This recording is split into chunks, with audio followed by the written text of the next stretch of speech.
स्वागत है आप लोगों का आज की लाइव क्लास में। आज बच्चों हम इस चैप्टर के एंड की शुरुआत जो है वो करने जा रहे हैं। आज हम लोग कौन सा टॉपिक शुरू करेंगे बच्चों? कोऑपरेटिव सोसाइटी का ऑडिट। बोलिए किसका ऑडिट? कोऑपरेटिव सोसाइटी का ऑडिट।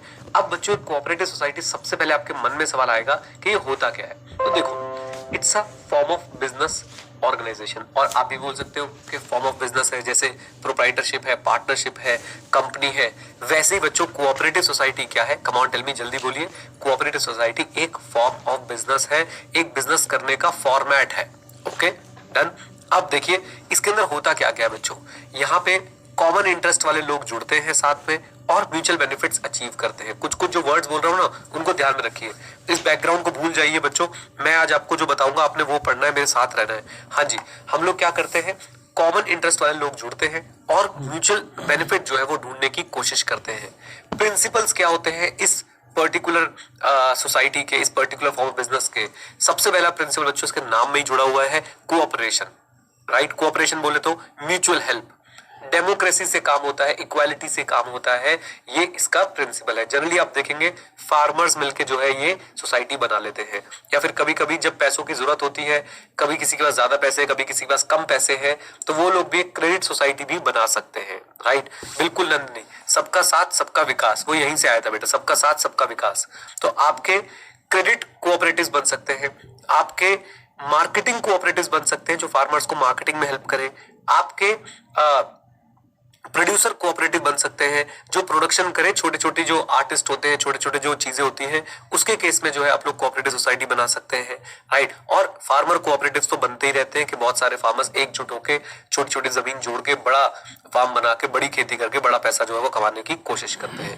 राइट, ये सब बातें मैंने आपको बता दी है, बट बहुत ज्यादा बच्चों आपसे डिटेल में पूछी नहीं जाती है। आपके लिए इंडिया में सबसे बेस्ट एग्जाम्पल है अमूल। अमूल एक कोऑपरेटिव सोसाइटी के फॉर्म में चला। उसने भाई साहब सारे जो है वो जो मिल्क प्रोड्यूस करने वाले लोग थे उन लोगों को साथ में जोड़ा और भाई साहब जो है एक बड़ी ऐसी कोऑपरेटिव सोसाइटी जो है वो बना डाली। Okay, if I am not wrong, एक बार आप चेक कर लीजिएगा। लिज्जत पापड़ भी क्या कोऑपरेटिव सोसाइटी के फॉर्मेट में ही काम करता है? एक बार देख लीजिएगा। ये सारे अच्छे एग्जाम्पल्स है बच्चों कोऑपरेटिव सोसाइटी के। इवन हाउसिंग के लिए भी कोऑपरेटिव सोसाइटी जो है वो बन जाती है। ये बस मैंने आपको थोड़ा सा बताने के लिए कि कोऑपरेटिव सोसाइटी क्या है, कैसे काम करती है, बता दिया। कुछ बातें जो याद रखें वो ये कि कोऑपरेटिव सोसाइटी बच्चों आपके क्या है, एक बिजनेस फॉर्म है, एक तरीके का ऑर्गेनाइजेशन का फॉर्मेट है। राइट, ये कौन से प्रिंसिपल पे बेस्ड होती है? ये cooperation, mutual help, democracy, equality. Cooperation, mutual help, democracy, equality, in principles पे जो है ये बेस्ड होती है।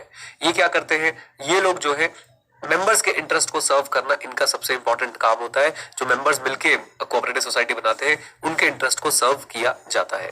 डन, बस इतनी बात। ये मैंने एक इनिशियल आपके साथ जो है बातचीत कर ली। अब बच्चों क्या करना है आप लोगों ने? मैं सुबह उठा, मैंने इसके नोट्स को अच्छी तरह देखा, समझा, आईसीआई के नोट्स से कंपेयर किया और मैंने पाया कि हमें अपने नोट्स में छोटे छोटे जो है वो क्या करने हैं, चेंजेस करने हैं। और उसके हिसाब से बच्चों मैंने अपने जो नोट्स की फाइल है, जो मेन फाइल है, मैं उसको थोड़ा थोड़ा सा मॉडिफाई किया है। मैं आपको उस फाइल से पढ़ाने की कोशिश करूंगा। सब कुछ आपको यहाँ पे मिल जाएगा। जो मिसिंग होगा आप लोगों को मैं मौका दूंगा, आप लोग लिख लेंगे। ठीक है जी, आइए शुरुआत करते बच्चों। जरा साथ में जुड़िएगा, सीधे चलते बच्चों। मेरी जो मेन फाइल जो मैं बना रहा हूँ नोट्स की, उस पर आप देखिए। सबसे पहले आपको ये जो छोटा सा टेबल है ये आपकी बुक में भी दे रखा होगा। हम यहाँ से शुरुआत करेंगे। ऑडिट ऑफ कोऑपरेटिव सोसाइटी का बैकग्राउंड क्या है? राइट, तो बैकग्राउंड सिंपल सा है। देखो जी, हमारे पास यहाँ से पढ़े, what is cooperative society? Is a business organisation with special mode of doing business. हाँ जी, with special mode of doing business. ये क्या करते हैं?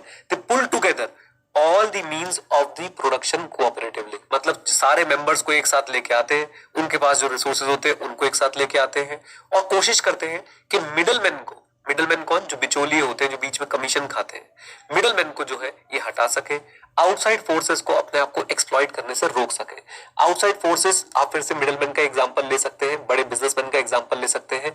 इनसे बचने की कोशिश होती है कि भाई कहीं ये देखो, इंडिविजुअल व्यक्ति को ये लोग क्या कर सकते हैं, एक्सप्लॉइट कर सकते हैं, लेकिन जब सारे मिल जाते हैं तो भाई साहब एक्सप्लॉइटेशन जो है वो मुश्किल हो जाती है। फिर कोऑपरेटिव सोसाइटी इनके बिहाफ पे केसेस वगैरह भी लड़ सकती है। देखो स्टोरीज बच्चों बहुत सारी सुना सकता हूँ, but please stick to the point. अब यहां से जो भी बातें होंगी स्टिक टू द पॉइंट। तो आपसे कोई पूछ ले एग्जाम में कि भैया कोऑपरेटिव सोसाइटी क्या है, पहले मैं इसको थोड़ा सा बड़ा कर देता हूँ। लीजिए, ये तो छोटा हो गया। हाँ जी, हाँ जी। तो बच्चों कोऑपरेटिव सोसाइटी क्या है? बिजनेस ऑर्गेनाइजेशन का फॉर्म है। ओके अच्छा जी, दूसरी बात, special mode of doing business क्या है? सारे रिसोर्सेज को ये पुल टुगेदर करते हैं, मिडलमैन को एलिमिनेट करते हैं, आउटसाइड फोर्सेस से, एक्सप्लॉयटेशन से बचते हैं। That's it. ओके इनके लिए एक्ट्स कौन सी चलती बच्चों? एक हमारे पास एक सेंट्रल एक्ट है, कोऑपरेटिव सोसाइटी एक्ट 1912। ये एक्ट कोऑपरेटिव सोसाइटीज पे एप्लीकेबल होती है, बट स्टेट स्पेसिफिक एक्ट्स भी आ चुकी है, जैसे कि Maharashtra, West Bengal, Orissa cooperative societies, ये जो इन स्टेट्स की कोऑपरेटिव सोसाइटी है, ये इनके अपने स्पेसिफिक स्टेट एक्ट से गवर्न की जाती है। राइट, तो हमारे पास एक सेंट्रल एक्ट है, एक और भी आएगी मल्टी स्टेट कोऑपरेटिव एक्ट, वो नेक्स्ट क्लास में कवर करेंगे। एक हमारे पास सेंट्रल एक्ट है और उसके बाद बच्चों हमारे पास स्टेट स्पेसिफिक एक्ट्स भी होती है। ओके बिल्कुल टू द पॉइंट स्टिक करके चले, जितनी बातें हमने करनी थी हमने शुरू के बच्चों 5 मिनट में कर ली है। अब सिंपल सी बात आपसे कोई पूछता है कोऑपरेटिव सोसाइटी क्या है, तो आप बोले कि it's a business organization. Okay बहुत बढ़िया, different way of doing business, pull together all the resources of doing business, avoid middleman and exploitation from outside forces. Done. एक एक्ट का नाम बताओ बच्चों, कौन सी एक्ट हम लोग बार बार रेफर करेंगे आज की क्लास में? हम लोग रेफर करेंगे कोऑपरेटिव सोसाइटीज एक्ट 1912। ये एक सेंट्रल एक्ट है, इसके अंदर पूरा लॉ गिवन है कोऑपरेटिव सोसाइटी से रिलेटेड, लेकिन याद रखिए कि बहुत सारे स्टेट में स्टेट स्पेसिफिक एक्ट्स भी जो है वो काम करती है। Is that clear to everyone? जल्दी बोल दो हाँ के ना, बोल दो बोल दो बोल दो। Yes sir yes sir yes. आइए बस आगे चलते रहिए। ये आपके नोट्स में टेबल है बच्चों, एक बार कंफर्म कीजिए आपके नोट्स में टेबल है। यस ये टेबल पढ़ ली। इसके बाद सेकंड पार्ट आपने क्या पढ़ना है अपने नोट्स में से, सीए का रोल क्या रहता है इनके अंदर, वो आपके नोट्स बच्चों यहाँ पे गिवन है। देखिए professional services offered, professional services offered, आ जाइए, मिल गया प्रोफेशनल सर्विसेज ऑफर्ड, मिल गया आपको, लीजिए। अगेन मैं आपको बताऊंगा क्वेश्चंस कैसे आते हैं। बाई चांस हो सकता है कि इस पे क्वेश्चन पूछ ले कि एक सीए का क्या रोल रहने वाला है as far as professional services are concern, तो आप बोलेंगे number 1 accounts writing. Sir accounts writing क्या होता है बेटा? अकाउंट्स बनाना। Number 2 installation of accounting system, भाई इनको कोऑपरेटिव सोसाइटी को कोई अकाउंटिंग सिस्टम इंस्टॉल कराना है। Internal audit, management of accounting service and what management accounting service and taxation. Management accounting पता है किसे बोलते हैं? कॉस्टिंग को। कॉस्टिंग का फिरंगी नाम है बच्चों मैनेजमेंट अकाउंटिंग, घबराने का नहीं है। टैक्सेशन, और मजे की बात देखो सबसे इंपॉर्टेंट बात तो इन्होंने मिस ही कर दी, ऑडिटिंग, बट कोई बात नहीं सह लेंगे थोड़ा सा। प्रोफेशनल सर्विसेज बच्चों हम लोग कौन कौन सी ऑफर कर सकते हैं याद रखिएगा, अकाउंट्स राइटिंग में हम हेल्प कर सकते हैं, अकाउंटिंग सिस्टम में हेल्प कर सकते हैं, internal audit, management accounting services and taxation. Done, बोलते जाइए। लो भाई लो, आ जाओ। अब बच्चों इन दोनों टॉपिक्स के अलावा सीधा आप लोग जंप करके मेरे साथ आएंगे अपनी बुक में, कहां पे? ऑडिट पे। बोलिए कहां पे आएंगे, जल्दी बताइए। ऑडिट पे। Audit as per section 17 of the cooperative society act 1912।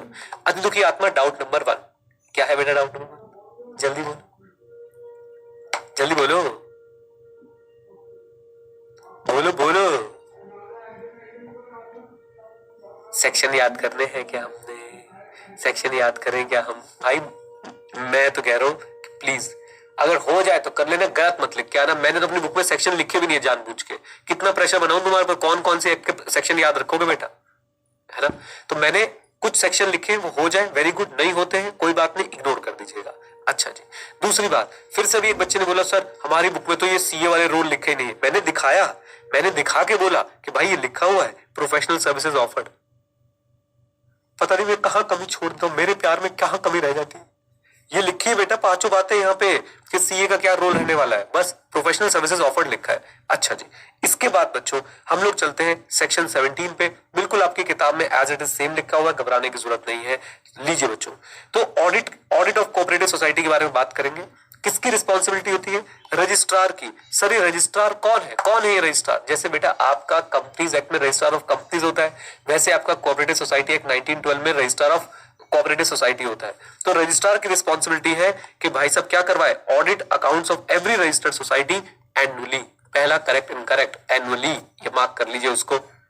Okay, कौन कर सकता है कंडक्ट? रजिस्ट्रार भाई साहब किसी पर्सन को ऑथराइज करेगा कि जाओ आप ऑडिट कंडक्ट कर लो। ओके, देन ऑडिट के अंदर कवर क्या क्या होगा? वाह, आप देखेंगे और हंसेंगे। Examination of overdue debts, valuation of assets and liabilities, ये फाइनेंशियल स्टेटमेंट का ऑडिट करना है। ओके, एक्सेस टू रिकॉर्ड्स, तो जो आपका रजिस्ट्रार होगा या कलेक्टर होगा या ऑथराइज पर्सन होगा जिससे ऑडिट करवा रहे हैं, उसके पास एक्सेस होना चाहिए of all the books, accounts, paper and security and society officer to furnish the required information on transaction and working. अगर बच्चों आपको ध्यान हो तो मैनेजमेंट की जो बेसिक रिस्पॉन्सिबिलिटी होती है वो यहाँ पे कवर्ड हो गई है। लीजिए, बहुत सिंपल बात है, बहुत सिंपल बात है बच्चों, प्लीज स्ट्रेस बिल्कुल नहीं लेना है। एज पर सेक्शन 17 बताओ ऑडिटिंग के प्रोविजन क्या है कोऑपरेटिव सोसाइटी के। कौन करवाएगा ऑडिटिंग? रजिस्ट्रार करवाएगा। कैसे करवाएगा? एनुअली करवाएगा। क्या क्या कवर करेंगे? Examination of overdue debts cover करेंगे and valuation of assets and liabilities cover करेंगे। क्या क्या पावर्स होने वाली है रजिस्ट्रार के पास? वो रिकॉर्ड्स को एक्सेस कर सकता है और जो सोसाइटी के ऑफिसर्स होंगे वो इंफॉर्मेशन देंगे रजिस्ट्रार को या फिर ऑथराइज पर्सन को। बात खत्म। ऐसे टॉपिक है बच्चों, इसमें हर टॉपिक बस इतना ही होगा, हर टॉपिक इतना ही होगा। क्लियर है यहां तक? बोलिए हाँ के ना। Come on. अच्छा जी, अब इसके बाद बच्चों आप देखेंगे की points of cooperative society audit. ये सारे के सारे कट कर दो। Sir wow sir, you are so beautiful, so elegant, just like a wow. बेटा कट इसलिए करवा रहा हूं क्योंकि आगे हर पॉइंट एक्सप्लेन्ड है, तो दोबारा पहले हम 11 पॉइंट वहां पढ़े फिर हम 11 पॉइंट नीचे पढ़े, कोई फायदा नहीं है, इसलिए खुश मत हो। सबसे पहले क्वालिफिकेशन ऑफ ऑडिटर। आ जाओ जी, कौन है जो कोऑपरेटिव सोसाइटी के ऑडिटर बन सकते? कौन है वो होनहार व्यक्ति बच्चों? Chartered accountants, right? So who can be an auditor of a cooperative society? Chartered accountant as per the Chartered Accountants Act 1949 and ऐसे लोग जिनके पास गवर्नमेंट डिप्लोमा है in cooperative accounts and cooperation and accounting. लो भाई लो। Sir ये लोग कौन होते हैं? मैंने तो आज तक देखा ही नहीं, बट कोई बात नहीं। हम लोग भाई, और मजे की बात आई से बच्चों इस पे क्वेश्चन भी नहीं पूछेगा। क्यों? आई से क्यों बताएगा कोई और भी ऑडिटिंग कर सकता है, पर फिर भी भाई अगर पूछ ले तो तुम्हें पता होना चाहिए तो चार्टर्ड अकाउंटेंट तो है ही, और एक ऐसे व्यक्ति जिनके पास गवर्नमेंट का डिप्लोमा है in cooperative accounts and cooperation and accountancy. लो भाई लो, ये डिप्लोमा तुम में से किसने किया तो मुझे बता देना भाई। महेंद्र की मतलब मैं आपको दिखाता हूँ महेंद्र क्या कर रहा है। मैं तुम्हें लगता होगा ना मास्टर तो ऐसे परेशान रहता है। ये इसने जीडीसीए 25 बार लिख दिया, मतलब एक बार क्या जीडीसी समझ गए भाई। मैं तुमने उसका शॉर्ट फॉर्म बना दिया है, मैं समझ गया हूं तुमने उसका शॉर्ट फॉर्म बना दिया है। लो भाई लो, government diploma in cooperative accounts और कोऑपरेशन एंड अकाउंटेंसी। और थर्ड लोग कौन है? जिनके पास एक्सपीरियंस है as an auditor in cooperative department of a government. तो ये 3 लोग हैं बच्चों जो क्या कर सकते हैं, कम ऑन टेल मी, जल्दी बता दीजिए। ऑडिटिंग कर सकते हैं कोऑपरेटिव सोसाइटी की, a chartered accountant and GDCA as per mister Mahendra. GDCA बच्चों क्या है? Government diploma in cooperative accounts और कोऑपरेशन एंड अकाउंटेंसी। एंड ऐसे लोग जिनके पास एज ऑडिटर एक्सपीरियंस है in cooperative department of the government. इसका भी तो बनाओ फुल फॉर्म बेटा, C D G E C G D बढ़िया। Experience in cooperative department, experience in auditing of cooperative department of government. Done, याद रखेंगे, बोलिए हाँ के ना। तो 3 लोग है भाई जो कोऑपरेटिव सोसाइटी के ऑडिटर बन सकते हैं। Chartered accountant, diploma in cooperative accounts, इतना याद रख लो, डिप्लोमा इन कोऑपरेटिव अकाउंट्स, ठीक है जी, government diploma in cooperative accounts and experience as an auditor in cooperative department of government. चलो भाई आ जाओ। देन लास्ट पॉइंट पे चलते हैं। बड़े दिनों बाद आज किसने लिखा है वाई वीडियोस जर्की। याद आया बच्चों तुम्हें वाई वीडियोस जर्की? तुम्हारे बैच में हुआ था, किसमें हुआ? तुम्हारे वाले में हुआ था ना। आओ, अपॉइंटमेंट ऑफ द ऑडिटर बच्चों, appointment of the auditor please जरा ध्यान से पढ़िए। अपॉइंटमेंट कौन करेगा? रजिस्ट्रार करेगा, और ऑडिटर रजिस्ट्रार के बिहाफ पे ऑडिट करेगा। रिपोर्ट रजिस्ट्रार और सोसाइटी दोनों को देगा। ऑडिट फीस कौन देगा? सोसाइटी देगा। देखिए ऐसे टॉपिक है बच्चों कोऑपरेटिव सोसाइटी के अंदर। कौन अपॉइंटमेंट करेगा ऑडिटर की? रजिस्ट्रार करेगा। अच्छा जी, ऑडिटर किसके बिहाफ पे ऑडिट करने वाला है? कम ऑन टेल मी, जल्दी बता दो, जल्दी बता दो, कौन करने वाला है? बोल दो बेटा। रजिस्ट्रार के बिहाफ पे ऑडिट करने वाला है। अच्छा, रिपोर्ट किसको देगा? रजिस्ट्रार को देगा, सोसाइटी को देगा। फीस कौन देगा? फीस तो सोसाइटी देगी। बात खत्म। लो जी, खत्म। Books, accounts and other records. देख रहे हो टॉपिक, देख रहे हो बच्चों कैसे एकदम एकदम एकदम झाड़ की तरह से गिर जाते, जरा सी आंधी आती तुम लोगों की पढ़ाई की बेटा। बुक्स एंड अकाउंट्स, इधर देखो, कोऑपरेटिव सोसाइटी क्या बोलती है? अलाउ स्टेट गवर्नमेंट, सब बात ही खत्म कर दी, to frame the rules of books and accounts to be kept by the cooperative society. हमारी एक्ट ने क्या बोला? स्टेट गवर्नमेंट तुम बता दो कि भैया क्या क्या बुक्स ऑफ अकाउंट्स रखना है। तो हमने बोला कि चलो ठीक है, जनरल तो हम लोग बात कर ही सकते हैं। Sum of money received and expended, कुछ तो याद आ रहा है, पढ़ा हुआ है। एलएलपी। अच्छा, sale and purchase of goods, assets and liabilities, additional record according to the convenience and clarity. हाँ जी, additional records according to the convenience and the clarity. Is that clear? बोलो हाँ कहना। सर एग्जाम में हम कैसे लिखेंगे? अभी आपको बेटा मैं क्वेश्चंस दिखाऊंगा, जैसे एग्जाम के क्वेश्चंस में लिखा होगा वैसे ही लिखेंगे। अब इसमें बच्चों थोड़ा सा मैं आपको एक्स्ट्रा कुछ लिखवाना चाहता हूं, आ जाइए जरा मेरे साथ। ये देखो बच्चों, तो हम लोग यही पढ़ रहे थे अभी, अपॉइंटमेंट हमने पढ़ लिया बुक्स ऑफ अकाउंट्स में। ये जो एडिशनल रिकॉर्ड है ना, मैंने देखा आईसीए ने कुछ एडिशनल रिकॉर्ड मेंशन कर रखे, तो मैं आपको लिखवा देता हूं। पहले जरा देख लीजिए, पहले सुन लीजिए बच्चों। तो पहले तो हमें बुक्स और अकाउंट्स में ये क्लैरिटी है, कोऑपरेटिव सोसाइटी एक्ट 1912 ने क्या बोल दिया? स्टेट गवर्नमेंट प्रिस्क्राइब कर सकती है। स्टेट गवर्नमेंट ने मोटे मोटे तौर बच्चों 4 बातें प्रिस्क्राइब करी है।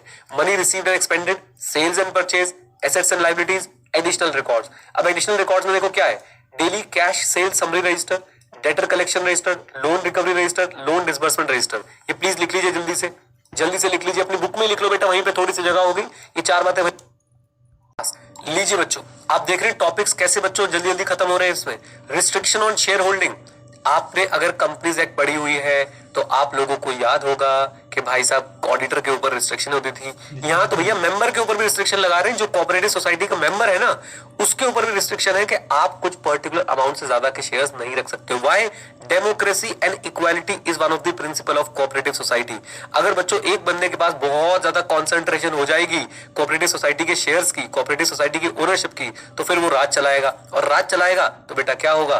फिर भाई कोऑपरेटिव सोसाइटी के प्रिंसिपल जो है वो फॉलो नहीं हो पाएंगे। तो यहाँ पे बात याद रखिएगा, हम ऑडिटर की बात नहीं कर रहे हैं, हम यहाँ पे मेंबर्स की बात कर रहे हैं। तो ऑडिटर को क्या करना है? Auditor needs to watch for the breaches relating to holding of share. Now this is important बच्चों, डायरेक्ट क्वेश्चन बनेगा इसके ऊपर, डायरेक्ट क्वेश्चन। किसी भी मेंबर के पास जो है वो शेयर कैपिटल का मैक्सिमम कितना हो सकता है? 20% हो सकता है, राइट? एंड वैल्यू वाइज उसके पास मैक्सिमम कितना हो सकता है? 1000 रुपए के शेयर्स हो सकते हैं। फिर से पढ़ लीजिए, नो मेंबर ऑफ सोसाइटी, ये बीच वाली लाइन में पढ़ाऊंगा, no member of society can hold such portion of the share capital as would exceed maximum of 20% of the total number of shares. एक सोसाइटी के 10,000 शेयर्स है बच्चों, 10,000 शेयर्स हैं, तो मैक्सिमम एक member number of share wise कितने रख सकता है अपने पास? कम ऑन टेल मी, जल्दी बोलिए। 2000 शेयर्स जो है वो रख सकता है। 10,000 के किसी ने 20% 200 बोला है। कहां जाऊं मैं? मेरी वाली गलतियां तो मत करो। मैं तो बिलो एवरेज स्टूडेंट था, तुम तो अबव एवरेज हो बेटा। आओ प्लीज। देन चलते बच्चों जरा ध्यान से देखते हैं। तो no member of a society, इस लाइन को भी छोड़ दीजिए, can hold such portion of share capital of the society as would exceed a maximum of 20% of the total number of shares. और वैल्यू वाइज बच्चों कंडीशन चेक करनी है। Value of the share holding ₹1000। ये दोनों satisfy होनी चाहिए, याद रखिएगा, ये दोनों सेटिस्फाइड होनी चाहिए बच्चों, राइट? मेरे पास टोटल नंबर ऑफ शेयर्स के 20% से ऊपर शेयर्स नहीं होने चाहिए, एंड इन वैल्यू मेरे पास 1000 से ऊपर के वैल्यू के शेयर्स जो है वो नहीं होने चाहिए। Is that clear? बोलो हाँ के ना। अच्छा, ये रिस्ट्रिक्शन बच्चों प्राइमा फेसी ये लॉ पढ़ के लगता है कि इंडिविजुअल मेंबर्स पे है, लेकिन अगर कोई रजिस्टर्ड सोसाइटी होल्ड करना चाहती है किसी और सोसाइटी के शेयर्स इससे ज्यादा, तो वो कर सकती है। ये बिल्कुल एकदम मेरा जिसे बोलते हैं फर्स्ट ओपिनियन है। आईसीएमएस में डिटेल में क्वेश्चन पूछा नहीं है, मैंने भी बच्चों इस चीज को डिटेल में प्रैक्टिकली देखा नहीं है, राइट? तो बेसिक आइडिया देखिए क्या लिखा है, no member of a society other than registered society. इसका मतलब ये जो बच्चों हमारी अपर लिमिट है, ये रजिस्टर्ड सोसाइटी पे एप्लीकेबल बोल दो नहीं है। ओके, ये इंपॉर्टेंट पॉइंट इस समय चल रहा है, रिस्ट्रिक्शन ऑन शेयर होल्डिंग। याद रखिए, ऑडिटर की बात नहीं कर रहे हैं, मेंबर की बात कर रहे हैं। ऑडिटर को तो चेक करना है कि भाई साहब ये रिस्ट्रिक्शन की कंप्लाइंस हुई है या नहीं हुई है। बात समझ आती है? रिस्ट्रिक्शन है क्या कि कोई भी मेंबर होल्ड नहीं कर सकता है। नंबर ऑफ शेयर्स की अगर बात करूं तो 20% of the number of share से ज्यादा, और वैल्यू की अगर बात करूं तो value of share holding up to ₹1000 ही वो होल्ड कर सकता है, 1000 ज्यादा की वैल्यू वो होल्ड नहीं कर सकता है। डन? बोलिए, दोनों कंडीशन सेटिस्फाई होनी चाहिए, कोई भी एक, दोनों सेटिस्फाई होनी चाहिए। ना ही टोटल नंबर ऑफ शेयर्स के 20% से ज्यादा होना चाहिए, और ना ही वैल्यू वाइज 1000 से ज्यादा की शेयर होल्डिंग आपके पास होनी चाहिए। लॉजिक बच्चों याद रखिए, डेमोक्रेसी, इक्वालिटी, म्यूचुअल हेल्प, ये प्रिंसिपल्स जो हमें फॉलो करने होते हैं। अच्छा, नेक्स्ट लाइन क्या है? Ensure by laws are not contrary to the statutory provision. Sir कहना क्या चाहते हो बेटा? कोऑपरेटिव सोसाइटी बनी होगी, उसने अपना कॉन्स्टिट्यूशनल डॉक्यूमेंट, याद है कॉन्स्टिट्यूशनल डॉक्यूमेंट बनाया होगा, उसी को बाय लॉ बोलते हैं। तो बाय लॉ क्या इस कंडीशन को ब्रीच कर सकते हैं? बाय लॉ क्या इस कंडीशन को रिलैक्स कर सकते हैं? आंसर इज नो बच्चों, रिलैक्स नहीं कर सकते, बल्कि और हार्श अगर बनाना चाहे तो बना सकते हैं। Is that clear? आ जाइए। देन ये पॉइंट क्लियर है बच्चों, पहला इंपॉर्टेंट पॉइंट है जो हमने पढ़ा एग्जाम के पॉइंट ऑफ व्यू से। आ जाओ जी। देन चलते हैं आगे, रिस्ट्रिक्शन ऑन लोन सिर्फ किसको देना है? मेंबर्स को देना है। अदर रजिस्टर्ड सोसाइटी को आप स्पेशल सैंक्शन ऑफ रजिस्ट्रार के साथ जो है वो दे सकते हो। स्टेट गवर्नमेंट ने अगर कोई रिस्ट्रिक्शन लगा रखी तो उसको फॉलो करना है। अच्छा दुखी आत्मा डाउट नंबर 1, सर आपने बिल्कुल छोटे छोटे से पॉइंट लिख दिए, हम क्या लैंग्वेज में लिख के आए? हाँ, a cooperative society shall give loan only to the members. A cooperative society can give loan to other registered society, but for that a special sanction from the registrar is required. right? And the auditor will also examine the restriction imposed by the state government on the loaning powers of the cooperative society. बताइए, बात समझ आती है? बात समझ आती है? Done? आ जाओ जी। देन नेक्स्ट पॉइंट पे चलते बच्चों। नैयर साहब क्लियर है? नैयर साहब क्लियर है? जल्दी बोलो। Restriction on borrowing except loan and deposit from non members subject to by law restriction and what limits. तो आपको क्या बोल रहे हैं? सौरभ से बोलो चला जाए, गौरव से बोलो चला जाए, नलायक पढ़ने दे, हाथ मिलाने आ गए बीच में क्लास में। हाँ जी, accept loan and deposit from non members subject to bylaws restriction and limits. तो यहाँ पे तो कुछ बोला नहीं, यहाँ पे एक्सेप्टिंग की बात कर रहे हैं। कह रहे उतने एक्सेप्ट करना जो बाय लॉज के हिसाब से हो, बस दैट्स इट। बाय लॉ में जो रिस्ट्रिक्शन और लिमिट है उसके हिसाब से आप लोग लोन और डिपॉजिट जो है वो एक्सेप्ट कर सकते हो। इजी बातें बच्चों, इजी बातें। बताइए, यहां तक क्लैरिटी है? यहां तक क्लैरिटी है? अभी तक बच्चों कोई भी टॉपिक मुझे ऐसा नहीं दिखा जिसपे ना इंडिपेंडेंटली आपसे 4 नंबर का क्वेश्चन पूछ ले। हेलो, करेक्ट इनकरेक्ट फिर भी पूछ सकते हो, स्पेसिफिकली इससे रिस्ट्रिक्शंस है। आइए जी, इन्वेस्टमेंट ऑफ फंड, यहां से आएगा बच्चों आपके पास 4 नंबर का क्वेश्चन। यहां से आएगा आपके पास 4 नंबर का क्वेश्चन कि कोऑपरेटिव सोसाइटी अपने पैसे कहां पे लगा सकती है। हाँ जी, कोऑपरेटिव सोसाइटी अपने पैसे कहां पे लगा सकती है। तो सुनिए मेरी बात को। नंबर 1, स्टेट और सेंट्रल कोऑपरेटिव बैंक में लगा सकती है। यानी जो कोऑपरेटिव बैंक्स बने हुए हैं सेंट्रल लेवल पे, स्टेट लेवल पे, इनके अंदर जो है लगा सकती है। Security specified in section 20 of the Indian Trust act. अभी इंडियन ट्रस्ट एक्ट क्या है बच्चों? सुनिए मेरी बात को। गवर्नमेंट द्वारा अलाउड कुछ सेफ इंस्ट्रूमेंट्स हैं जिसके अंदर जो है वो चैरिटेबल ट्रस्ट सोसाइटीज वगैरह क्या लगा सकते हैं? पैसे लगा सकते हैं। तो उसके अंदर कोऑपरेटिव सोसाइटी को भी लग दिया। कम ऑन, बोल दो हाँ के ना, बोल दो, आ जाओ जी। देन उसके बाद क्या है? उसके बाद क्या है? ध्यान से देखिए। In the share security bond और debenture of any other society with limited liability.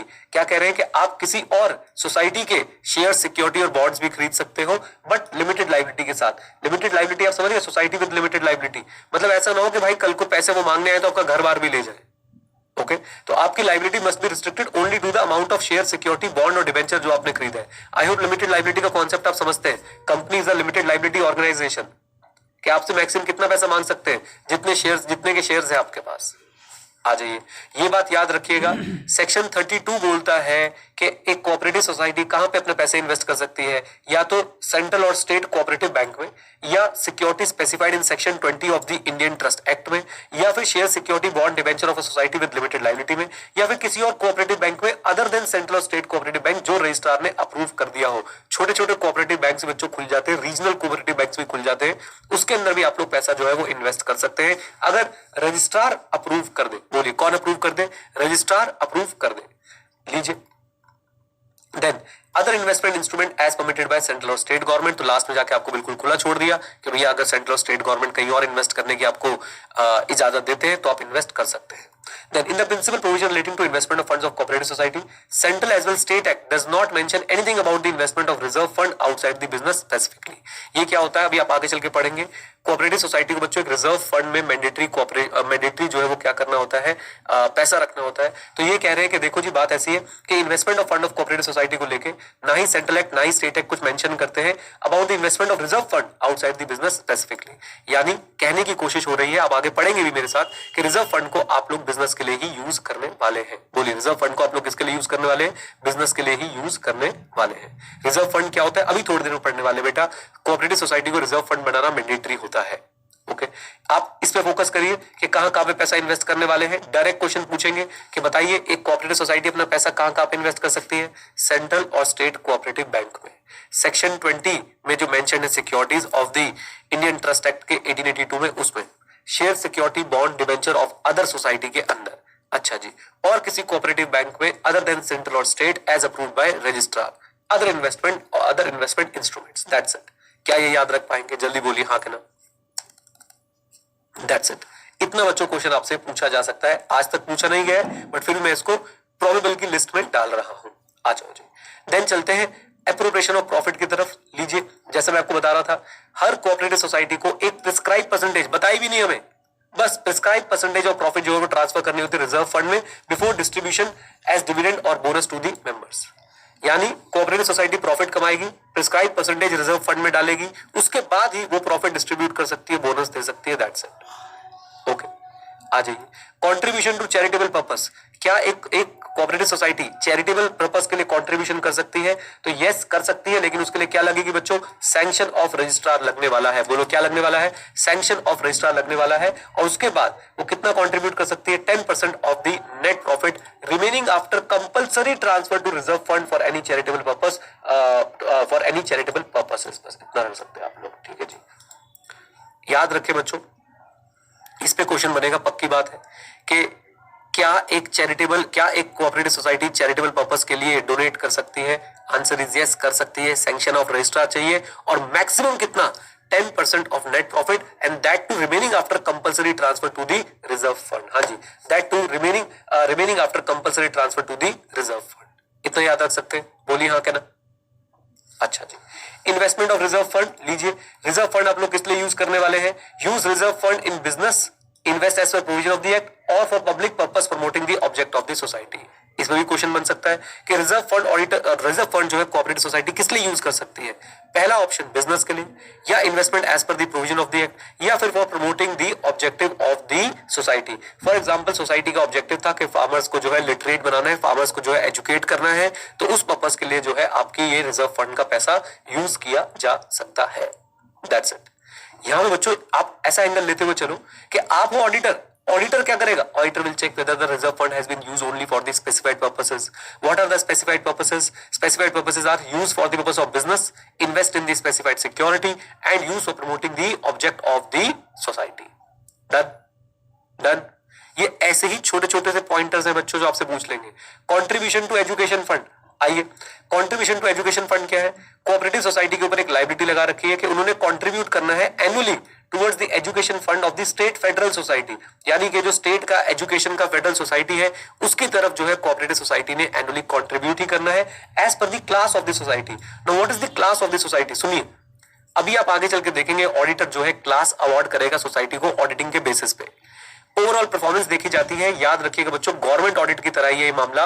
यहाँ पे हम लोग सिर्फ और सिर्फ फाइनेंशियल स्टेटमेंट की फेयरनेस नहीं देखेंगे, हम लोग ओवरऑल ऑपरेशन देखेंगे कि कैसे जो है इन्होंने कितने इफेक्टिवली अपने ऑपरेशंस को अंजाम दिया है, और उसके बेसिस पे ऑडिटर रजिस्ट्रार के साथ मिलकर एक क्लास अवार्ड कर देता है कि इस कोऑपरेटिव सोसाइटी की एक क्लास है, और उसी क्लास के बेसिस पे बच्चों कोऑपरेटिव सोसाइटी फिर क्या करने वाली है? कंट्रीब्यूट भी करने वाली है।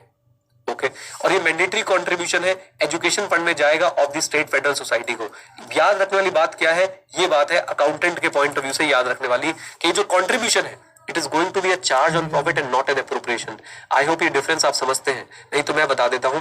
चार्ज ऑन प्रॉफिट क्या होता है बच्चों? यानी आपको एज अ एक्सपेंस अलाउ होगा। एप्रोप्रिएशन क्या होता है? डिस्ट्रीब्यूशन ऑफ प्रॉफिट होता है, जैसे कि dividend is an appropriation of profit, come on. But अगर मैं इंटरेस्ट की बात करूं तो वो चार्ज ऑन प्रॉफिट होता है। ऐसे ही कोऑपरेटिव सोसाइटीज को बोला गया है कि आपने according to your class mandatory contribute करना है education fund of the state federal society में, और वो चार्ज होगा, एप्रोप्रिएशन नहीं होगा। करेक्ट इनकरेक्ट लिए बिल्कुल बढ़िया क्वेश्चन है, एग्जाम में आया भी हुआ है, मार्क कर लीजिए इसको। Very good example bye mister Tomar. Debenture का इंटरेस्ट क्या होता है बच्चों? डिबेंचर का इंटरेस्ट क्या होता है? चार्ज और एप्रोप्रिएशन, जल्दी बोलिए। डिबेंचर का इंटरेस्ट क्या होता है? डिबेंचर का इंटरेस्ट होता है बच्चों चार्ज, राइट। और डिविडेंड क्या होता है? वो होता है एप्रोप्रिएशन। ऐसे ही जो कंट्रीब्यूट करेगी cooperative society to the education fund of the state federal society, वो बताइए क्या होने वाला है? कम ऑन, वो क्या होने वाला है? वो होने वाला है आपके लिए चार्ज। डन। यहां तक बातें समझ आती है बच्चों आपको? आप देख रहे हैं कैसे छोटे छोटे से पॉइंटर्स हैं, इनसे ही आपसे बच्चों क्वेश्चन बना के पूछ लिए जाएंगे। ओके ये कौन सी एक्ट के प्रोविजन चल रहे हैं? अभी बच्चों हम लोग पढ़ रहे हैं कोऑपरेटिव सोसाइटीज एक्ट 1912, 1912 में बनी हुई एक एक्ट। ओके लीजिए, इसके बाद अब फिर से आपको बोलेंगे कि ऑडिट में क्या क्या स्पेशल फीचर्स हैं, हम लोग जरा उस पर चर्चा करने जा रहे हैं। चलिए जी, तो अब बच्चों हम लोग पढ़ने वाले हैं। अच्छा एक बात आगे बढ़ने से पहले, कुछ बच्चे बोल रहे सर हमारे यहाँ पे एजुकेशन फंड वाले में कुछ नोट्स में चेंज है। बेटा ये जो आपको स्क्रीन पे नोट्स दिख रहे हैं, consider them as final notes. मैंने आपको बताया कि मैंने हल्की फुल्की सी एडिटिंग करी है as per the requirement of ICI latest study material, तो उसको आप लोग जो स्क्रीन पे दिख रहा है उसके हिसाब से अपने नोट्स को चेंज कर सकते हैं। आइए अब चलते हैं आगे बच्चों। Special features of cooperative society. Cooperative society के स्पेशल फीचर्स बताइए ऑडिट को लेके। तो नंबर 1 बच्चों याद रखें, ऑडिट हम लोग करवा क्यों रहे थे? ऑडिट हम लोग करवा रहे थे मेनली हमें डेट्स पे जो है वो नजर मारनी है कि भाई डेट्स कहीं ओवरड्यू तो नहीं हो चुके हैं। देखिए इधर देखिए, examination of overdue debts in credit society, important topic बच्चों, ध्यान से रखिए। सबसे पहले क्लासिफिकेशन करनी है ओवरड्यू डेट्स की, 6 months to 5 years and more than 5 years। 6 months to 5 years and more than what 5 years। Implication क्या होता है ओवर ड्यू डेट का, ध्यान से समझिएगा बच्चों। ओवर ड्यू डेट का सीधा इंप्लीकेशन है कि वर्किंग कैपिटल में इंपैक्ट आएगा। क्यों? वर्किंग कैपिटल, आपके पास कैश नहीं है भाई, आपके पास कैश नहीं है क्योंकि आपने बहुत सारा उधार दे रखा है, वहां से रिकवरी नहीं हो रही है। And impacts the credit societies operation, जो क्रेडिट देने वाली सोसाइटी है, क्रेडिट देने वाली बच्चों जो सोसाइटी, मैंने आपको बताया था कि आपकी कोऑपरेटिव सोसाइटी क्रेडिट देने के लिए भी बन सकती है, लोन देने के लिए बन सकती है, उनके ऑपरेशन पे तो डायरेक्ट इंपैक्ट आने ही वाला है। हम लोग ओवरड्यू डेट्स को एनालाइज करेंगे, चेक करेंगे चांसेस ऑफ रिकवरी कितने हैं और फिर क्लासिफाई करेंगे गुड और बैड डेट के बीच में। ऑडिटर की responsibility, ensure provision, proper provision for doubtful debt and evaluate the adequacy of provision. कितना आसान। आप है ऑडिटर कोऑपरेटिव सोसाइटी के, आपको एक काम करना है, आपको ओवरड्यू डेट्स को एग्जामिन करना है। हाँ जी, आपको ओवरड्यू डेट्स को जो है वो एग्जामिन करना है क्रेडिट सोसाइटीज के अंदर। अब सुनिए मेरी बात को, क्या करना है आपने, 6 months to 5 years, more than 5 years। अच्छा जी, implication of overdue debt working capital पे आएगा और डायरेक्टली बच्चों आपके सोसाइटी के ऑपरेशन पे इंपैक्ट जो है वो डालने वाला है। एनालिसिस ऑफ ओवरड्यू डेट में हम लोग क्या करने वाले हैं, चांसेस ऑफ रिकवरी देखेंगे और हम लोग देखेंगे गुड और बैड डेट्स, उसको प्रॉपर्ली क्लासिफाई करेंगे। राइट, तो प्रॉपर प्रोविजन होना चाहिए और एडिक्वेसी ऑफ प्रोविजन भी होना चाहिए। हाँ जी, प्रॉपर प्रोविजन होना चाहिए और एडिक्वेसी ऑफ प्रोविजन भी जो है वो होना चाहिए। डन, बोल दो, लीजिए बस इतना सा। अब आ जाइए नेक्स्ट पॉइंट पे, ओवरड्यू इंटरेस्ट बच्चों। ओवरड्यू इंटरेस्ट, इसके अंदर भी मैं कुछ बातें आप लोगों को बताना चाहता हूं, जरा ध्यान से देखिए। आपने बैंक ऑडिट में एनपीए पढ़ा हुआ है। एनपीए में बच्चों क्या होता है कि उसके ऊपर जो इंटरेस्ट फिर अक्रू होने लग जाता है, हम लोग उसको रिकॉग्नाइज करना बंद कर देते हैं, उसको हम एक अलग अकाउंट में डालते हैं। याद आ रही है बातें? कुछ तो याद आ रहा होगा, मैंने पढ़ाया खुद से। तुम्हें सेम सेम वही मेमोरेंडम, वेरी गुड, सेम बच्चों, सेम सेम वही बात है। आपने क्या करना है, जो ओवरड्यू इंटरेस्ट है उसे एक्सक्लूड करना है इंटरेस्ट आउटस्टैंडिंग एंड आपका जो इंटरेस्ट ड्यू है उसमें से। राइट, ध्यान से सुनो, सुन लो। राइट, अब जरा ध्यान से देखना, डेफिनेशन ऑफ ओवरड्यू इंटरेस्ट क्या है, जो प्रिंसिपल ओवरड्यू हो गया, जो प्रिंसिपल ओवरड्यू हो गया उस पर जो इंटरेस्ट बनता है वो ओवरड्यू इंटरेस्ट है। जो सिंपल लैंग्वेज, जो प्रिंसिपल ओवरड्यू हो गया उस पे जो इंटरेस्ट बनता है वो ओवरड्यू इंटरेस्ट है। And that overdue interest must not be recognised in the profit and loss account, must not be recognised as an income. Simple simple बातों, सिंपल सिंपल शब्दों का यूज करने की कोशिश कर रहा हूं। सुनिए, ओवरड्यू इंटरेस्ट क्या है, जो ओवरड्यू प्रिंसिपल पे इंटरेस्ट बनता हो, वो ओवरड्यू इंटरेस्ट आपके रेवेन्यू में काउंट नहीं होना चाहिए, आपकी इनकम में काउंट नहीं होना चाहिए। उसके लिए आप क्या करते हैं, आप एक ओवरड्यू इंटरेस्ट रिजर्व अकाउंट बना देते हैं और आप क्या करेंगे, reduction of overdue interest credited to the interest account. जो इंटरेस्ट अकाउंट पे आपने इंटरेस्ट डाला था उसको रिड्यूस कर देंगे और ओवरड्यू इंटरेस्ट रिजर्व में उसकी एंट्रीज करना शुरू कर देंगे। बताइए बात समझ आती है कि नहीं? एक बार सारी बात दोबारा रिपीट करता हूं। ओवरड्यू इंटरेस्ट क्या होता है पहले इसको समझो। जो ओवरड्यू प्रिंसिपल है, सर ओवरड्यू प्रिंसिपल क्या आता है? अरे जिसकी ड्यू डेट जा चुकी है और पेमेंट नहीं आ रही है वो ओवरड्यू प्रिंसिपल हो गया। जिसकी ड्यू डेट जा चुकी है और पेमेंट नहीं आ रही है वो ओवरड्यू प्रिंसिपल हो गया। ओवरड्यू प्रिंसिपल के ऊपर जो इंटरेस्ट बनता है वो ओवरड्यू इंटरेस्ट है। ओवरड्यू इंटरेस्ट आपकी इनकम का पार्ट नहीं होना चाहिए। ओवरड्यू इंटरेस्ट के लिए बच्चों हम लोग क्या करेंगे, एक अलग से ओवरड्यू इंटरेस्ट रिजर्व बनाएंगे, उसके अंदर उसको एंटर करते जाएंगे और अगर इंटरेस्ट अकाउंट के अंदर वो एंटर कर चुका था तो उसको वहां से रिड्यूस कर देंगे। बताइए बात क्लियर है? ओके, आ जाइए। Then certification of bad debts लीजिए। कह रहे हैं भाई महाराष्ट्र, आपको मैंने शुरू में बताया था कि वैसे तो हमारी ये कोऑपरेटिव सोसाइटी एक्ट लगती है, लेकिन कुछ स्टेट्स में उनकी state specific cooperative society act भी है। तो एग्जांपल दे रहे हैं कि Maharashtra state cooperative society rules में क्या लिखा हुआ है कि भाई राइटिंग ऑफ बैड डेट अगर करना है तो ऑडिटर का सर्टिफिकेशन जरूरी है। बोलिए क्या जरूरी है? ऑडिटर का सर्टिफिकेशन जरूरी है। ओके, उसके बाद याद रखें कि अगर आपके ऊपर ये कोई ऐसी एक्ट एप्लीकेबल नहीं है, if not required by law, तो हम लोग क्या बोलेंगे, मैनेजिंग कमेटी ऑफ सोसाइटी की ऑथराइजेशन जरूरी है उसको राइट ऑफ करने के लिए। बोलिए क्या करने के लिए? राइट ऑफ करने के लिए। फिर से बोल देता हूं बच्चों, सर्टिफिकेशन ऑफ बैड डेट्स, आपको अगर बैड डेट्स को राइट ऑफ करने का है तो एज पर दी स्टेट स्पेसिफिक एक्ट हो सकता है आपको ऑडिटर का सर्टिफिकेशन जरूरी हो। अगर कोई भी ऑडिटर के सर्टिफिकेशन की बात नहीं की गई है तो कम से कम मैनेजिंग कमेटी की तो अप्रूवल जरूरी है कि भाई साहब इस बैड डेट्स को क्या कर दीजिए, राइट ऑफ कर दीजिए। डन, बोलिए। बल्कि सर्टिफिकेशन को भी ना चेंज करके मैं कर देता हूं writing of bad dates. Easy, छोटे छोटे टॉपिक बच्चों, बहुत ही प्यारे प्यारे छोटे छोटे टॉपिक। अगला तो पढ़ के आप लोग हंस के पागल हो जाएंगे, valuation of assets and liabilities. कहते जी कोई स्पेसिफिक प्रोविजन नहीं है, general accounting and auditing principle follow कर लो। कोई स्पेसिफिक प्रोविजन नहीं है, general accounting and auditing provision follow कर लो। हमने बोला अच्छा, तो हम लोग क्या फॉलो कर लेंगे? ईआरसीवी। फिक्स एसेट की वैल्यूएशन कैसे करोगे? डेप्रिसिएशन रिड्यूस करने के बाद। करंट एसेट की वैल्यूएशन कैसे करोगे? कॉस्ट और market price which ever is less. Is that clear? बोलो हाँ के ना। और अगर सिग्निफिकेंट डिफरेंस है तो भाई साहब हम लोग क्या करने वाले हैं, हम लोग जो है मार्केट वैल्यू पे उसको बिल्कुल एकदम नोट करके और सोसाइटी को बता देंगे। कहां गया मैं? ये लो जी। फिर से वैल्यूएशन ऑफ एसेट, क्या कोई स्पेसिफिक प्रोविजन है? नहीं है। क्या फॉलो करोगे? General accounting and auditing principle. क्या वेरीफाई कर लोगे? Existence, ownership and valuation. Rights और लिख देते, राइट्स एंड ऑब्लिगेशन तो खैर ओनरशिप में हो गया, कंप्लीटनेस और लिख देते, राइट। फिक्स एसेट वो कैसे हम लोग वैल्यू करने वाले हैं? Cost less adequate provision of depreciation. ये बताइए, ये बात आपको पता है, incidental expenses must also be capitalised. Book में लिख लो इसको, incidental expenses must also be capitalised. ये बात पता है ना आपको? अगर आपने फिक्स एसेट को इंस्टॉल करवाया है, उसके लिए आपने खर्चा किया है, मुझे बताइए वो कैपिटलाइज होना चाहिए कि नहीं होना चाहिए? Come on tell me. बिल्कुल होना चाहिए। ओके, करंट एसेट को बच्चों हम लोग कैसे वैल्यू करने वाले हैं? Cost of market price whichever is less and note on market value if significant difference. अगर आपकी सिग्निफिकेंट डिफरेंस है तो भाई एक मार्केट वैल्यू का हमें प्रॉपर नोट लिख के दीजिए कि भैया क्या जो है वो डिफरेंस आ रहा है, क्यों जो है वो डिफरेंस आ रहा है। Easy easy. आ जाओ, वैल्यूएशन ऑफ लायबिलिटी, कह रहे सारी लायबिलिटीज अकाउंटेड फॉर होनी चाहिए, कंप्लीटनेस बोल दो ना, और contingent liability as a note disclose होनी चाहिए। ऑडिटर क्या करेगा? ऑडिटर ये सब बातें चेक करेगा।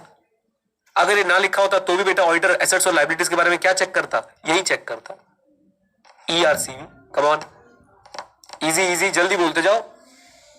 वैल्यूएशन ऑफ एसेट्स, मुझे बताओ कोई स्पेसिफिक प्रोविजन है? नहीं। क्या फॉलो करोगे? जनरल अकाउंटिंग और ऑडिटिंग प्रिंसिपल फॉलो करोगे। क्या चेक कर लोगे? ERCV चेक कर लोगे। अब फिक्स एसेट्स की वैल्यूएशन किस पे होनी चाहिए? आपकी historical cost less depreciation, but याद रखें इंसिडेंटल एक्सपेंसेस इंक्लूडेड होनी चाहिए। करंट एसेट की कॉस्ट किस पे आनी चाहिए? करंट एसेट की वैल्यू किस पे आनी चाहिए? कॉस्ट और market value whichever is less. Market value में सिग्निफिकेंट डिफरेंस है तो उसको एक्सप्लेन भी करना पड़ेगा, that's it.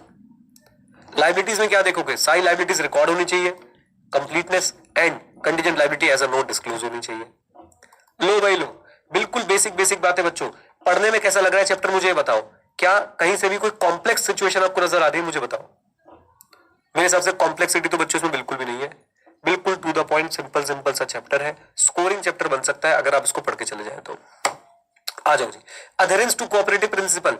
Adherence to cooperative principle, मेरी बात सुनिए, एक आपको एक और इंसिडेंट बताता हूँ। एक से एक खिलाड़ी है बच्चों मार्केट में ना, एक और ये रिकॉर्डिंग में बताऊं कि लाइव, मतलब सिर्फ लाइव में बता दूं? चलो दोनों को बता देता हूँ। एक भाई ने ऑडिट ऑफ कोऑपरेटिव सोसाइटी पढ़ाया ही नहीं अपने सिलेबस में। सर आपको ये बातें कैसे बदलती, बच्चे आते हैं ना, पढ़ाया ही नहीं। और भाई ICI ने RTP में 10 नंबर की केस स्टडी डाल दी कोऑपरेटिव सोसाइटी में, 10 नंबर की। सोचो क्या हाहाकार मचा होगा। और बच्चे आजकल कहाँ मानते हैं, वो चले गए उसके YouTube चैनल कोऑपरेटिव, और उसने फिर क्या अनाउंस करी, अनाउंसमेंट क्या करी भाई उस टीचर ने? खिलाड़ी, new topic added by ICI cooperative society. और भाई हम देख देख के हैरान, हमने कहा भाई मतलब हम ही बावले हो रखे कि भाई पढ़ा देते भाई बच्चों को, भला हो जाएगा भाई बच्चों का। सच बात बता रहा हूं मैं आपको, ऑन रिकॉर्ड बता रहा हूं बच्चों। ICI की अभी आपको RTP दिखाऊंगा, 10 नंबर की केस स्टडी है। जब भी हम RTPs करने बैठेंगे ना, आपको पुरानी एक RTP दिखाऊंगा, 10 नंबर की केस स्टडी, और हाहाकार उसके बाद मार्केट में। और ऐसे ही बच्चों होगा बैंक ऑडिट पे भी केस स्टडी आई हुई है 10 नंबर की, जो बच्चे छोड़ के जाने की सोच रहे हैं। आ जाइए मेरे साथ, आ जाइए जल्दी से please. Adherence to cooperative principle बच्चों, हाँ जी। अब अधेरेंस टू कोऑपरेटिव प्रिंसिपल क्या है? ऑडिटर को ये चेक करना है कि भाई अपने ऑब्जेक्टिव्स अचीव कर रहे हो, मेंबर्स को बेनिफिट पहुंच रहे हो, और सोशल बेनिफिट वगैरह भी जो है वो इनके जो भी ऑब्जेक्टिव में थे वो अचीव कर रही है कोऑपरेटिव सोसाइटी या नहीं कर रही है। तो adherence to cooperative principle very simple, auditor check करेगा ऑब्जेक्टिव्स अचीव हो रहे हैं कि नहीं, मेंबर्स को प्रॉपर बेनिफिट पहुंच रहे हैं कि नहीं, और जो इनके सोशल कॉज के भी बेनिफिट, सोशल कॉज भी इनका जो ऑब्जेक्टिव में था वो भी अचीव कर पा रहे हैं कि नहीं। ऑडिट ऑफ एक्सपेंसेस पढ़ के आप लोग खुश हो जाइए बच्चों, बहुत आसान। अधेरेंस का मतलब क्या होता है? वाह, डिक्शनरी तो बेटा वहां पढ़ के सूख गई है। अधेरेंस मतलब होता है कंप्लायंस, स्टिकिंग, राइट। जैसे are you adhering to the timing of the classes? Yes sir. Sir are we adhering to the schedule of the classes given by you at the starting of the batch? Yes. खत्म हो जाएगा कल, ठीक है। आ जाओ मेरे साथ please, मेरे साथ बच्चों से जुड़े। ऑडिटिंग ऑफ एक्सपेंसेस बताइए, पढ़ के मजा आया कि नहीं आया? गवर्नमेंट ऑडिट की याद आई कि नहीं आई? क्या देख रहा है? Economical spending, no wastage of fund, avoid middleman and commission and follow principles of propriety audit. Propriety audit कौन बोल के बताएगा? चलो लाइव क्लास में मौका दे रहा हूं, जो प्रोप्राइटी ऑडिट की वो लाइन बोल के दिखा देगा, ऑर्डिनरी प्रूडेंस वाली, उसको बच्चों 251 रुपए कैश प्राइस। सबसे पहले सेजल ने हाथ ऊपर किया, सेजल अनम्यूट कर दिया, एग्जैक्ट वो लाइन चाहिए मुझे, जल्दी बोलो, अनम्यूट करो। हाँ हेलो, वो हाँ बोलो बेटा, स्टार्ट। पर उसमें था कि expenditure should not be sanctioned more than occasion demands. और उसके अंदर था कि a person should exercise vigilance, which man of ordinary prudence will exercise in case of his own money. क्या बात है, क्या बात है। बस पर्सन की जगह पे गवर्नमेंट अथॉरिटी होना चाहिए था, बट बहुत बढ़िया बोला आपने, शाबाश। दोनों चीजें आपने कवर कर दी।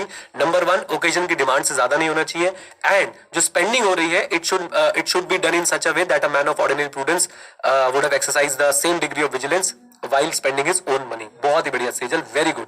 तो 251 रुपीज मिलते हैं, टेलीग्राम कर दीजिएगा, आपके पास पहुंच जाएंगे बेटा, ठीक है। अभी जब क्लास में ब्रेक लेंगे तभी कर दूंगा, हाथ के हाथ। आ जाओ जी। तो बच्चों ये ऑडिट ऑफ एक्सपेंसेस हो गया क्लियर, बिल्कुल सिंपल। तो आपने क्या करना है, स्टिक करना है ऑडिट ऑफ कोऑपरेटिव प्रिंसिपल्स पे, और साथ साथ में ऑडिटिंग ऑफ एक्सपेंसेस भी आपने ध्यान रखना है। ऑडिट ऑफ एक्सपेंस पे कुछ नहीं, बस इकोनॉमिकल स्पेंडिंग होनी चाहिए, मिडल मैन को अवॉइड करना है, प्रोप्राइटी के प्रिंसिपल फॉलो करने हैं। प्रोप्राइटी के वैसे प्रिंसिपल्स और भी थे, मैंने एक ही लाइन पूछी थी आपसे, पहले था यही कि ओकेजन की डिमांड से जो है वो ज्यादा पैसे खर्च नहीं होने चाहिए, राइट। और कोई भी सैंक्शनिंग अथॉरिटी अपने बेनिफिट के लिए पैसा यूज ना करे, डायरेक्टली और इनडायरेक्टली, किसी पर्टिकुलर पर्सन या पर्टिकुलर कम्युनिटी के लिए भी यूज ना हो। याद आ रही है बातें? कम ऑन, लीजिए। ओके, देन नेक्स्ट पॉइंट हम लोग क्या देखने वाले हैं, observation of provision of the act, rules and by laws. तो ऑडिटर क्या चेक करेगा, ऑडिटर चेक करेगा कोई इंफ्रिंजमेंट तो नहीं हुई है कोऑपरेटिव सोसाइटी एक्ट, रूल और बाय लॉ की। आवा का डाउट, सर इंफ्रिंजमेंट का मतलब क्या होता है, ब्रीच। सर ब्रीच का मतलब क्या होता है, non compliance. Sir compliance, non compliance का मतलब क्या होता है, कंप्लाइंस का उल्टा, ना मानना। यानी कोऑपरेटिव सोसाइटी ने कोई ब्रीच, इंफ्रिंजमेंट, नॉन कंप्लाइंस तो नहीं करी है कोऑपरेटिव सोसाइटी एक्ट की, रूल्स की और बायलॉज की, और उसका कोई फाइनेंशियल इंप्लीकेशन तो नहीं आया। फॉर एग्जांपल याद करिए, लोन लिमिट में लेना था, लोन लिमिट में देना था, है ना, लोन लिमिट में लेना था, लोन लिमिट में देना था, आप जो कंट्रीब्यूशन कर रहे हो वो आपको लिमिटेड रखना था, तो वो सब आपने फॉलो किया है या नहीं किया है। अगर नहीं किया है तो उसका कोई फाइनेंशियल इंप्लीकेशन तो नहीं आया है, ओके। एंड ऑडिटर को रिपोर्ट करना पड़ेगा इंफ्रिंजमेंट्स क्या हुए हैं, उनके कॉन्सिक्वेंसेस क्या है। देन उसके बाद dividend restriction, be aware of the restriction on dividend payment in certain state acts and ensure compliance with such restriction. Generic बातें देखो क्या कह रहे हैं कि भैया याद रखना डिविडेंड को लेके क्या रिस्ट्रिक्शन लगाई है स्टेट एक्ट्स ने, और याद रखना कि वो फॉलो होनी चाहिए। अब हमें पता ही नहीं है क्या रिस्ट्रिक्शन होती है। सर हमें क्यों नहीं पता, क्योंकि स्टेट एक्ट हम पढ़े हुए।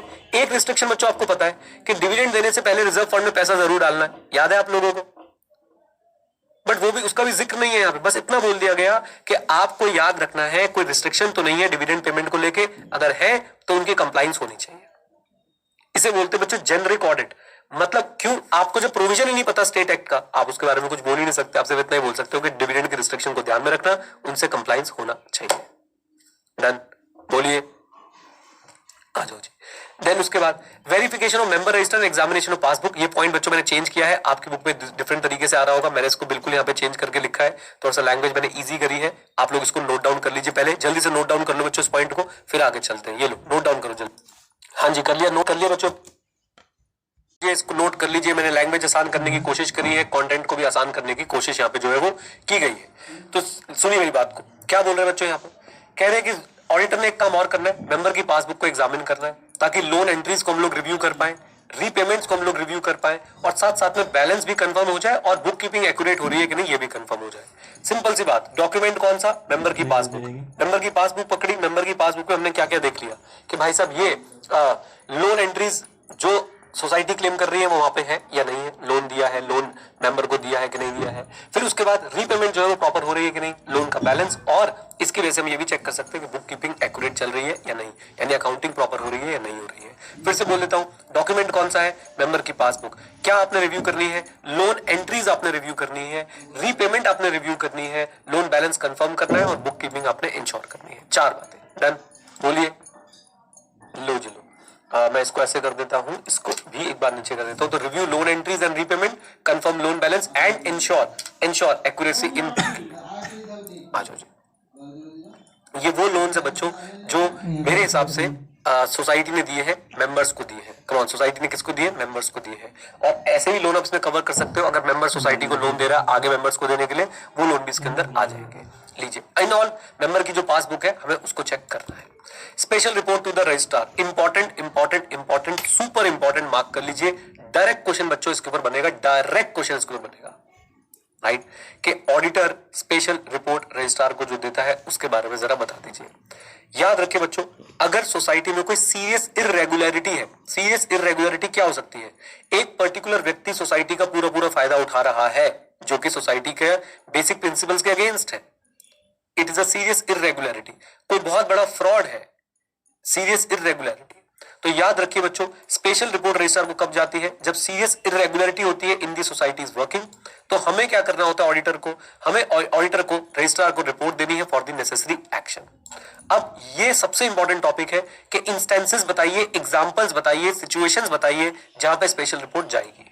तो पहला इंस्टेंस है बच्चों पर्सनल प्रॉफिटेरिंग। जैसा मैंने बताया कि भाई एक व्यक्ति खूब प्रॉफिट कमाने की कोशिश कर रहा है, वो अपने ही प्रोडक्ट्स जानबूझ के जो है कोऑपरेटिव सोसाइटी को बेच रहा है, राइट। तो पर्सनल प्रॉफिटेरिंग पे हम लोग ध्यान रखने वाले हैं।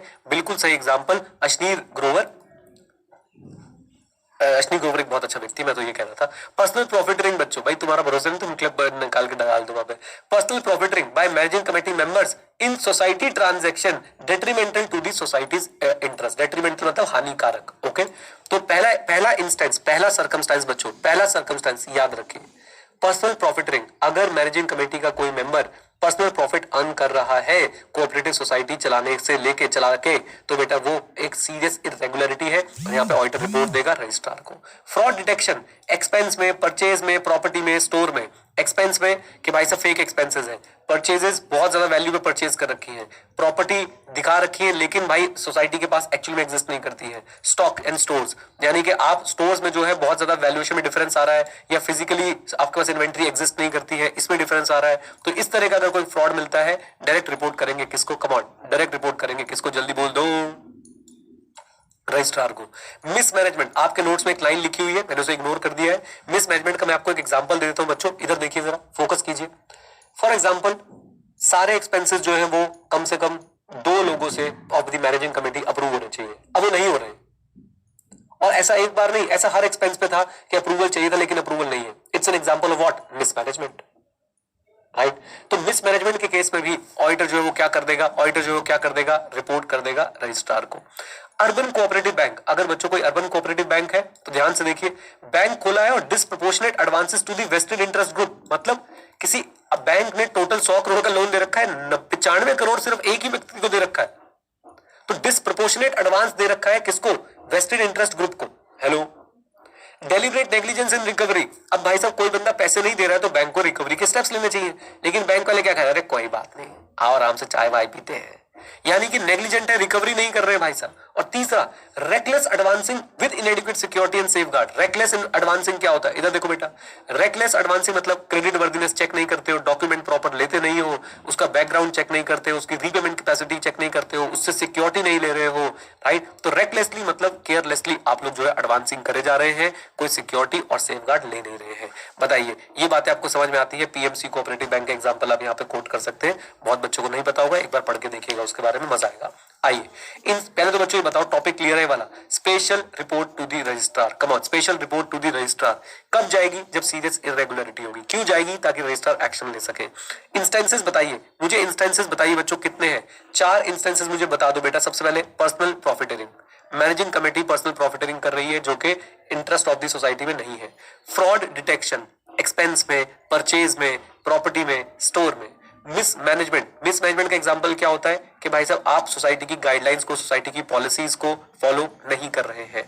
अर्बन कोऑपरेटिव बैंक के केस में हम लोग क्या करेंगे, डिस्प्रपोर्शनेट एडवांसेस दे रखे हैं किसको, इंटरेस्ट ग्रुप्स को जो है अपने कुछ स्पेशल ग्रुप्स को अपने डिस्प्रपोर्शनेट समझ गए, 100 करोड़ के एडवांस से 95% इनके पास है, राइट। या फिर आप लोग जो है रिकवरी में नेग्लिजेंस दिखा रहे हैं, या फाइनली बच्चों में कह सकता हूं कि आप लोग क्या कर रहे हैं, आप लोग जो है वो रेकलेसली एडवांसिंग कर रहे हैं, यानी कि बिना सोचे समझे उधार जो है वो लोगों को दिए जा रहे हैं।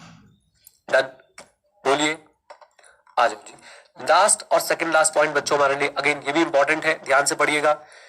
ऑडिट क्लासिफिकेशन ऑफ सोसाइटी, मैंने क्या बोला था, ऑडिट के बाद ओवरऑल परफॉर्मेंस को देखते हुए ऑडिटर जो है रजिस्ट्रार द्वारा बताए गए क्राइटेरिया पे सोसाइटी को एक क्लास अवार्ड करेगा। अब आप बच्चों क्लास यहाँ पे कुछ हमें बताया नहीं गया, आप ऐसा समझ सकते हैं, गुड, वेरी गुड, बेस्ट और नॉट सो गुड, समझ गए। यानी कि हमने ऑडिटर ने ऑडिट करने के बाद ओवरऑल परफॉर्मेंस देखने के बाद, ओवरऑल परफॉर्मेंस में फाइनेंशियल स्टेटमेंट भी आ गए, उनकी कोऑपरेटिव प्रिंसिपल के साथ एडहेरेंस भी आ गई, और सारी चीजें देखने के बाद हम लोग जो है उनको एक क्लास जो है वो असाइन कर देंगे कि आप कौन सी क्लास से बिलोंग करते हैं, राइट। ये क्लास का क्राइटेरिया रजिस्ट्रार बताएगा। कम ऑन, क्लास का क्राइटेरिया कौन बताएगा? रजिस्ट्रार बताएगा। देखिए, auditor responsibility, award a class to the society based on overall performance, use criteria specified by the registrar। हाँ जी, use criteria specified by the registrar। Okay. Appeal process, अगर बच्चों society satisfied नहीं है कि भैया हमें तो आपने गलत ऑडिट क्लास दे दी है, तो वो अपील कर सकती है रजिस्ट्रार को। रजिस्टर जो है वो रजिस्ट्रार जो क्या करेगा, वो रिव्यू के लिए डायरेक्ट कर सकते हैं, भैया रिव्यू करो क्लास सही है या नहीं है, राइट। ऑडिटर को क्या बोला गया, ध्यान रखना भैया, क्लास जब आप असाइन कर रहे हो तो you should exercise caution, you should be careful while determining societies class. कितना सिंपल सा टॉपिक, कुछ इसमें आपको ज्यादा डिटेल में पढ़ाया नहीं गया, बस ऊपर ऊपर से ऐसे बोल देंगे एक बार इसको टच करके वापस आ जाओ। हमने भी टच कर लिया भाई। मुझे बताओ audit classification of the society में क्या समझे कि ऑडिटर जो है वो सोसाइटी को ऑडिट के बेसिस पे क्लास अवार्ड कर देगा। ये क्लास अवार्ड करने का क्राइटेरिया कौन बताएगा? रजिस्ट्रार बताएगा। सोसाइटी सेटिस्फाइड नहीं है तो वो रजिस्ट्रार के पास जाके अपील कर सकती है, रजिस्ट्रार जो है वो रिव्यू करवा सकता है। ऑडिटर को कॉशन एक्सरसाइज करनी चाहिए क्लास असाइन करते समय। डन, बोलिए हाँ के ना।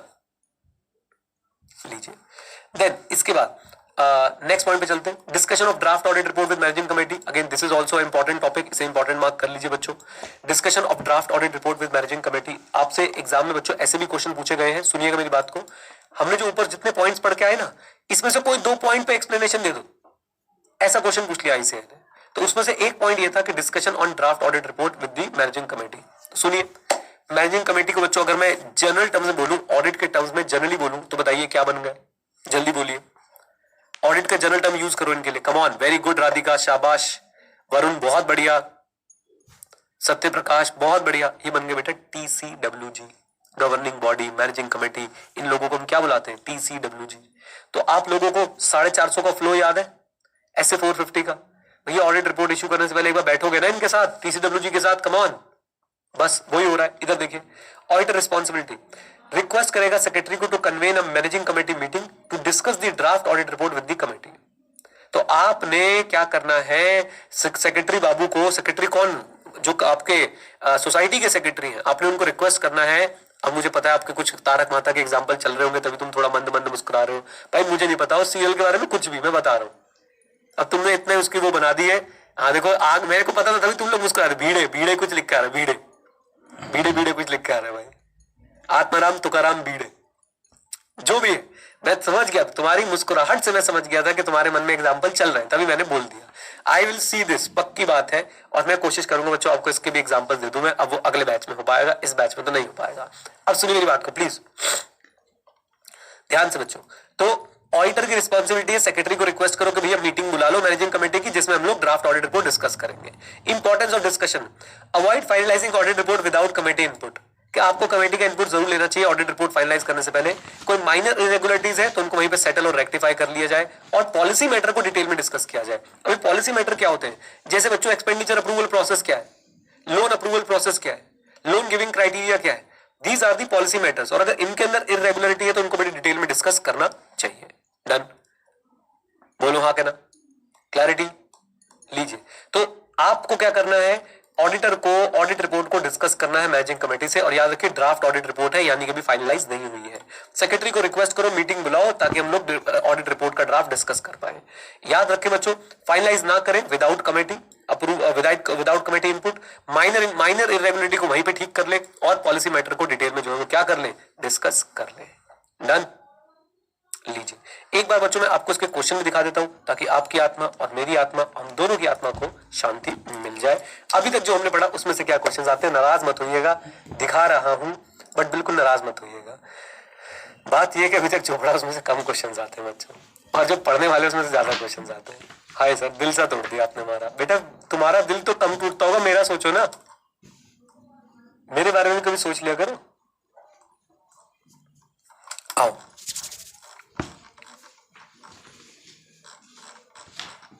ये रहे बच्चों क्वेश्चंस आप लोगों के सामने। इसको भी कर देते हम लोग फिट पे बिल्कुल। In the case of cooperative society, contribution to education fund is a charge and not an appropriation. Suggested answer में करेक्ट इनकरेक्ट आया हुआ है 2 नंबर का, यानी कि मई 2023 के विवरण। बताइए जी, इट्स अ चार्ज और एप्रोप्रिएशन? तो हमने बेटा पढ़ा था कि it's a, come on, it's a what, charge, not an appropriation, right. तो भूमिका बना के देखो आंसर कैसे लिखा है ये भी देख लो। Some of the state act provide that every society shall contribute annually towards the education fund of the, ये बात याद रखिएगा, education fund of the state federal society, right, at the appropriate rate as per the class of the society, and contribution to education fund is a charge on profit, not an appropriation. अब होगा क्या, बच्चे ना सिर्फ ये वाली line लिख के आएंगे, सिर्फ ये वाली लाइन, और वो एक्सपेक्ट करेंगे कि 2 नंबर दे दे आईसीआई, नहीं देगा। क्यों नहीं देगा बेटा, उनके सजेस्टेड आंसर में ये वाली लाइन भी लिखी होगी, उनके सजेस्टेड आंसर में ये वाली लाइन भी पक्का लिखी होगी। Is that clear? बोलो हाँ के ना। और जब ये वाली लाइन लिखी होगी भाई, तो आप लोगों को मार्क्स जो है वो तभी मिलेंगे जब आप लोग प्रॉपरली दोनों चीजों को एक्सप्लेन करके आएंगे। Is that clear? बोलो हाँ के ना। ये सेम आंसर में मैं आपको दिखा रहा हूं एक बच्चे की कॉपी जो आईसीआई ने चेक करी है, ये सेम क्वेश्चन के लिए। अभी हमने देखा मई 2023 में बच्चों को क्वेश्चन आया हुआ था। कम ऑन, बोलो हाँ के ना। आ जाओ, मैं आपको दिखाता हूं बच्चों कैसे मार्क्स मिलते हैं आप लोगों को। प्लीज देखिएगा, प्लीज एवरीवन एवरीवन एवरीवन, इधर देखो। एमटीपी नहीं दिखा रहा भाई, इधर देखिएगा जरा। ये क्वेश्चन था हमारा, in case of cooperative society contribution to education fund is charge on profit not an appropriation। सही आंसर में 2023 2 नंबर का। एक ऐसे बच्चे की कॉपी दिखा रहा हूं जिसने 89 marks, if I am not wrong 87 या 89 मार्क्स स्कोर किए थे, उसको इस आंसर में 1 नंबर मिला है। क्यों मिला है मैं आपको दिखाता हूं, ये देखिए प्लीज, ये देखिए बच्चों। दिस स्टेटमेंट इज करेक्ट, लिखने का तरीका देख लीजिए एक बार अच्छे से।